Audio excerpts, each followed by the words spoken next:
नमस्कार भक्तों, स्वागत है हमारे चैनल शास्त्र ज्ञान में। भक्तों, चाहे कुछ भी हो जाए, कन्याओं को खाने में ये चीज़ कभी मत खिलाना। माँ दुर्गा होती है क्रोधित, घर हो जाता है बर्बाद, साथ ही साथ इस उम्र की कन्याएं न हो। दोस्तों, नवरात्रि में कन्या पूजन का विशेष महत्व माना जाता है।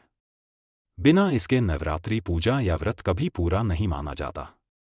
नवरात्रि में माँ दुर्गा की विधि विधान पूजा कर 7वें और 8वें या फिर 9वें नवरात्रि के दिन कन्याओं का पूजन कर उन्हें लगाया जाता है। धर्म ग्रंथों के अनुसार 3 साल से लेकर 9 साल तक की कन्याओं को माता का स्वरूप माना गया है। नवरात्रि में आप 1 से लेकर 9 कन्याओं तक का पूजन कर सकते हैं। साथ ही साथ एक बालक और बुजुर्ग महिला होना चाहिए, क्योंकि बालक के रूप में बजरंग बली को माना जाता है। तभी ही व्रत कन्या पूजन सफल होता है।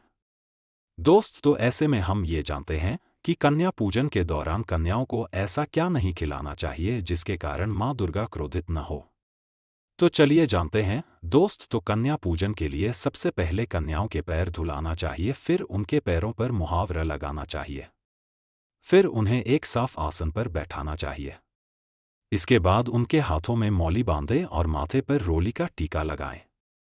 दुर्गा माँ को उबले हुए चने, हलवा, पूरी, खीर, फल का भोग लगाया जाता है। यही प्रसाद कन्याओं को भी भोजन स्वरूप खिलाया जाता है।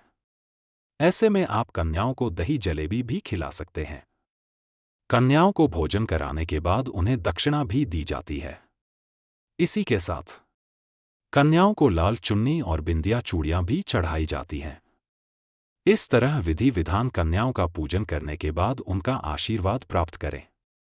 कई जगह कन्याओं को भोजन कराने वाले लोग आशीर्वाद स्वरूप उनकी थपकी लेते हैं।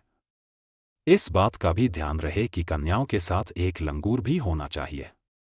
माना जाता है कि लंगूर यानी छोटे बालक के बिना पूजा अधूरी मानी जाती है, क्योंकि ये बजरंग बली का रूप होता है। दोस्तों, लेकिन इसी के साथ ही क्या आप जानते हैं कन्याओं को ऐसा खाना कभी नहीं खिलाना चाहिए? लगता है महापाप, माता हो जाती है नाराज और पूरा घर हो जाता है बर्बाद। ऐसा अनर्थ कभी मत करना दोस्तों। अक्सर कई लोग जाने अनजाने में बाहर रेस्टोरेंट से खाना मांगा कर कन्याओं को भोजन खिलाते हैं, जो कि पूरी तरह से इसे पाप माना जाता है और ऐसा खाना लहसुन प्याज का होता है। ऐसा पाप आप कभी मत करना, माता नाराज होती है और सारी जिंदगी भर कष्ट मिलती है। साथ ही साथ कन्याओं को प्लास्टिक के बने बर्तन में भोजन कभी नहीं खिलाना चाहिए। हमेशा उन्हें स्टील के बर्तन या पीतल के बर्तन या पत्तों के बने बर्तनों में ही भोजन खिलाना चाहिए। बहुत ही शुभ माना जाता है। कन्या जब वापस अपने घर के लिए प्रस्थान करें तो उनके चरण स्पर्श अवश्य करें। ऐसा करने से ये व्रत पूरा होने का संपूर्ण और सफल समय माना जाता है। माता अति प्रसन्न होती है और देती है आपको वरदान। लेकिन याद रहे, कन्या हमेशा आपके घर से खुश होकर ही अपने घर को प्रस्थान करे। आप में से कौन कौन चाहता है माता को अपने घर पर बुलाना? तो कमेंट बॉक्स में लिखे, माँ हमारे घर में जरूर पधारे। जय माता दी। माँ के लिए एक लाइक जरूर ही करें।